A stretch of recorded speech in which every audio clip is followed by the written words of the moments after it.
வாழ்க வையகம், வாழ்க வளமுடன். அனைவருக்கும் வணக்கம். டியர் ஃப்ரெண்ட்ஸ், இன்றைக்கி நம்மளுடைய ஃபார்மசி அப்டேட்டில் நாம் டிஸ்கஸ் பண்ண டாபிக் என்ன அப்படின்னா, நம்மளுடைய master of pharmacy online counselling procedure தான் பார்க்குறோம். The date of commencement of counselling, choice filling, locking is and above in the screen and the candidate has to log in to enter the counseling process. அதாவது நமக்கு ஏற்கனவே நம்மளோட டிஎம்இயில் கொடுத்த மாதிரி அந்த schedule படி நமக்கு வந்து கவுன்சிலிங் நடக்கும். இப்போது இந்த ப்ரொசீஜர் அப்படிங்கிறது எல்லாருக்குமே காமனான ப்ரொசீஜர் தான். ஸோ எந்த டேட்டில் நமக்கு வந்து கவுன்சிலிங் சொல்லியிருக்காங்களோ, எந்த டேட்டில் அது கம்ப்ளீட் ஆகுதோ அதற்குள்ளே நம்ம ப்ராசஸிங் முடிக்கணும். அதனால தான் அவங்க வந்து காமனான ப்ரொசீஜர்னு சொல்லியிருக்கிறாங்க. After successful login by entering his or her login ID, exam number and password which were created by the candidate during the application process, the candidate is redirected to the next step. அதாவது நம்மளுடைய examination application form fill பண்ணும்போது நம்ம create பண்ணியிருப்போம் இல்லையா, login ID, அப்புறம் அவங்க கொடுத்த exam number, அப்புறம் அந்த பாஸ்வேர்டு அதெல்லாம் என்ட்ரு பண்ணுற மாதிரி இருக்கும். After locking his or her option, the application status will be changed as locked. The candidate has to pay the processing fee through online before the choice entry process. நம்ம choice filling, choice locking அப்படிங்கிறது ரெண்டு process. அதில் choice ஃபில்லிங்க்கு முன்னாடி நம்மளுடைய அந்த amount வந்து pay பண்ண வேண்டியிருக்கும். ஃபஸ்ட் லாகின் கொடுத்துருக்காங்க. Candidate has to login by using his or her user ID or email ID or exam number and password to participate இந்த கவுன்சிலிங்கில் பார்ட்டிசிபேட் பண்ணுறதுக்கு நம்மளுடைய டீட்டெயில்ஸ் என்ட்ரு பண்ண வேண்டியிருக்கும். After successful login, the page redirects to the payment portal. After payment, the candidates will be redirected to the choice entry. So ஒவ்வொரு போர்ட்டலும் நமக்கு open ஆகும். ஸோ நம்ம லாகின் பண்ணதுக்கப்புறமா பேமெண்ட் ஆப்ஷன், அதுக்கப்புறம் பேமெண்ட் முடிச்சதுக்கப்புறமா choice entry. So choice filling அப்படின்னு சொல்லி பார்க்கலாம். After successful payment, there are options for adding or removing of the choices. So choice filling அப்படின்னு சொல்லிட்டு ஒரு ஆப்ஷன் வந்து ஓப்பன் ஆகும். அதில் வந்து நம்ம இன்ஸ்டியூஷன்ஸு ஸ்பெஷலிஸ்டன் ஆட் பண்ணிக்கலாம், இல்லை ரிமூவ் பண்ணிக்கலாம். Mode of payment for choice filling and locking will be online only. So இது வந்து ஆன்லைனில் தான் நம்ம ஃபில் பண்ண வேண்டியிருக்கும். ஆன்லைனில் தான் நம்ம அமௌண்ட் பே பண்ணுற மாதிரி இருக்கும். Schedule for payment given in home page. So இந்த பேமெண்ட்டுக்குரிய ஷெடியூல் வந்து எந்த டேட்லேருந்து இதுக்குள்ளே, இப்போ 2 நாள், இப்போ ஃபஸ்ட் ஃபேஸ் ரவுண்ட் கவுன்சிலிங்னா நமக்கு 18, 19 2 days டைம் இருக்குது. அதற்குள்ளே அமௌண்ட் பே பண்ணி சாய்ஸ் ஃபில் பண்ணிக்கணும். அடுத்து, the candidate has to select his or her preference of choices by selecting the college and specialities. Seats will be shown for their respective community.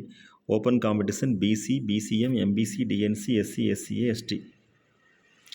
Seeds will be shown for their respective community.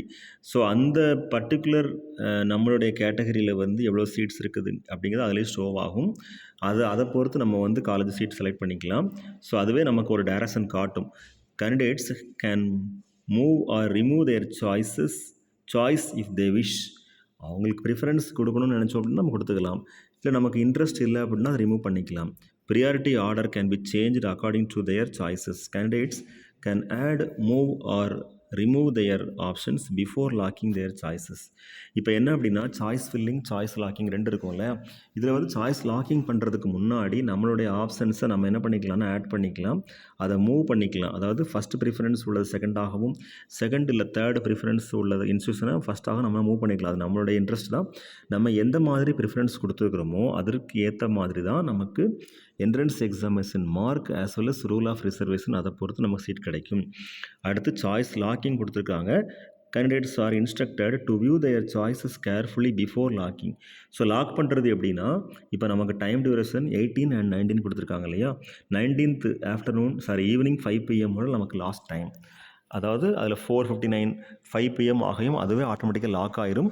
அதற்கு முன்னாடி நம்மளே lock பண்ணிடலாம். Suppose நம்ம lock பண்ண மறந்தால் கூட அதுவே ஆட்டோமேட்டிக்காக லாக் ஆயிரும். Once choices are locked, the candidates will not be allowed to add, edit and delete their options. After locking of their choices they will be enabled to download their choices only. So நம்ம வந்து choice fill பண்ணிவிட்டு நம்ம lock பண்ணிட்டோம் அப்படின்னா நம்ம ஏற்கனவே fill பண்ண சாய்ஸஸை நம்மளால் மாற்ற முடியாது. லாக் பண்ணதுக்கப்புறம் நம்மளால் நம்ம என்னென்ன சீட்ஸ் வந்து எந்தெந்த இன்ஸ்டியூஷனில் நம்ம சாய்ஸ் ஃபில் பண்ணியிருக்கோம் அப்படிங்கிறத நமக்கு லாக் ஆனது நமக்கு டவுன்லோட் ஆகி நமக்கு ஒரு பிடிஎஃப் ஃபார்மில் கிடைக்கும். There are 2 confirmations before locking their choices and OTP will be sent to their registered mobile number which was entered during the application process. After locking, the candidate has to take a printout of his or her choices which were locked by him or her. அதாவது நம்ம application form send பண்ணும்போது நமக்கு இருந்த அந்த நம்ம எந்த contact நம்பரில் வந்து அப்ளை பண்ணியிருந்தோமோ அந்த காண்டாக்ட் நம்பருக்கு நமக்கு ஓடிபி வரும். அதற்கப்புறம் 2 டைம்ஸ் நமக்கு வந்து கன்ஃபர்மேஷன் கேட்டு தான் நமக்கு லாக் ஆகும். If the candidate does not lock his or her options within the stipulated time the system will automatically lock his or her option. இதுக்கு என்ன மீனிங்னு நம்ம ஏற்கனவே சொல்லியிருந்தோம் இல்லையா? அதாவது நம்ம இப்போ லாக் பண்ணுறதுக்கு மறந்துட்டோம், இல்லை லாக் பண்ணுறதுக்கு லேட் ஆகுது, இப்போ 4:55க்கு தான் ப்ராசஸ் முடிக்கிறோம், நம்ம செக் பண்ணிகிட்டே இருக்கும்போது நம்ம வந்து லாக் பண்ணுறதுக்குள்ளே டைம் முடிஞ்சிட்டுனா அதுவே ஆட்டோமேட்டிக்காக லாக் ஆயிரும். நம்ம எந்த சாய்ஸஸ் ஃபில் பண்ணியிருக்கிறோமோ அதுவே ஆட்டோமேட்டிக்காக லாக் ஆயிரும். ஸோ நம்மளுடைய டியூட்டி எல்லாமே கரெக்டாக ரெஜிஸ்ட்ரேஷன் பண்ணுறது, பேமெண்ட் பண்ணுறது, சாய்ஸ் ஃபில் பண்ணுறது, அதற்கப்புறம் லாக் பண்ணுறது. ஸோ அந்த மாதிரி நம்ம payment, registration, choice filling, choice locking, இந்த மாதிரி ஒரு 4 விதமாக நம்மளுடைய கவுன்சிலிங் ப்ராசஸை வந்து பிரிச்சுக்கலாம். ஓகே ஃப்ரெண்ட்ஸ், இதுதான் நம்ம டிஸ்கஸ் பண்ண இன்ஃபர்மேஷன். அதற்கப்புறம் அலாட்மெண்ட் ப்ராசஸ் வந்து அதுவே நமக்கு சொல்லுவாங்க. The allotment process will run by the rank order and availability of seats following the rule of reservation. The allotment of seats will be done based on highest order of preferences made by the candidate.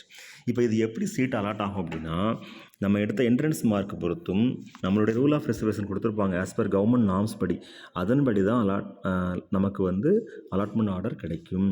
Allotment of seats வந்து எப்படின்னா based on highest order of preference. So எந்த ஆர்டரில் வந்து preference பண்ணுறாங்களோ, நம்ம எந்த ஆர்டரில் preference கொடுக்குறோமோ அதை பொறுத்து தான் இருக்கும் made by the candidates. So நாம் தான் அதை சாய்ஸ் ஃபில் பண்ணுறோம் இல்லையா, அதை பேஸ் பண்ணி தான் நமக்கு வந்து அந்த லாக்கிங் எல்லாமே அமையும், அதாவது அலாட்மெண்ட் எல்லாமே அமையும்.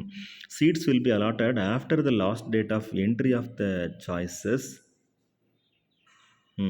எப்போ வந்து லாஸ்ட் டேட் கொடுத்துருக்காங்களோ அதுக்கு அப்புறம் தான் சீட் வந்து அலாட் ஆகும். இப்போ ஃபார் எக்ஸாம்பிள் நாளைக்கு 19th நம்மளுக்கு டேட் கொடுத்துருந்தாங்க அப்படின்னா 19th அப்புறம் தான் சீட்டு வந்து அலாட் ஆகும்.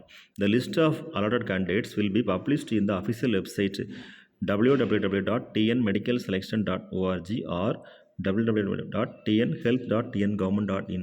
ஸோ இன்றைக்கி ஈவினிங் நம்ம கவுன்சிலிங் முடிச்சிட்டோம் அப்படின்னா, நாளைக்கு ஈவினிங் முடிச்சிட்டோம் அப்படின்னா அதற்கு மறுநாளே நமக்கு வந்து என்ன ஆயிரும்னா அலாட் ஆன கேண்டிடேட்ஸ் லிஸ்ட் வந்து வந்துடும்.